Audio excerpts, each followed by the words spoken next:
I first got a Facebook account when I was 10 years old. I remember being so excited about this amazing new online world I had joined without realising the dangers that come with it.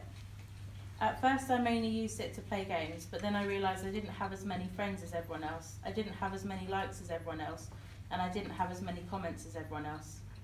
I tried to make myself seem more popular. I ended up making fake accounts to make my friends list bigger, which seemed to impress other people, but it just made me feel more alone.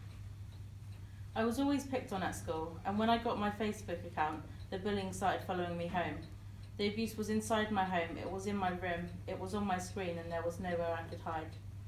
I was too embarrassed to tell my parents because I didn't want them to take my account away, because I thought that I'd be lonely without it.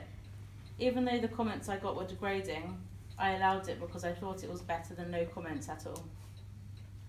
When I was 14, I experienced a traumatic event, which led me to go on a downward spiral. I started to self-harm, hear voices, and attempt to take my own life.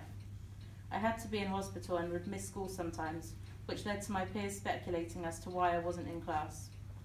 Mental illness is incredibly isolating, but social media made it worse. People were spreading rumours online and saying I was a psycho, a freak, and dangerous. And the worst thing is that I started to believe it. For some reason, there were always people that made it their personal mission to make me hate myself.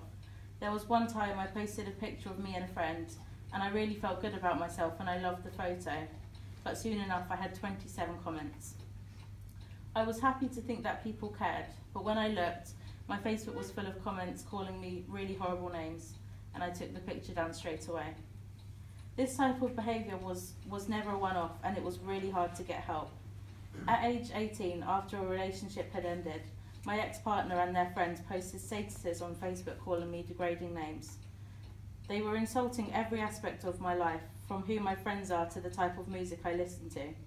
It got so bad that I called the police, but because they were using a nickname and not my actual name, there was nothing they could do. This lack of response to try and stop this caused me to try and take my own life. People can hide behind a fake name and destroy someone's life, and there are rarely any consequences for them.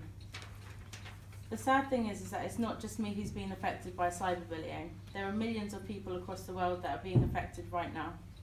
In modern society, we expect our friends and family to have social media accounts because, to be honest, we think it's weird if they don't. There are many good things about social media. It helps us to be connected and it can be a distraction, but we're living in a world where we check our phones before we check our fire alarms. We post selfies, but we don't like ourselves. We have hundreds of friends on Facebook, but we only trust 3 of them. I believe that social media is both a blessing and a curse. As a society, we need to make sure that we're aware of how much time we spend on it, what we are posting, and the effect it has on those around us. Social media is a great thing, but only when it's used in the right way. Online, we construct happiness to hide the reality of our loneliness. We use likes and followers to determine our self-worth without realising we've been beautiful since birth. We stare at our screens feeling alone, but there are people around us if we look up from our phones. You're ugly and fat, she gets comments all day, yet no one gets consequences for anything they say. There's a world full of beauty that nobody sees, because we're all too scared to look up from our screens. Millions of people get bullied online. We're all responsible for ending this on time before even one more person takes their own life. Thank you.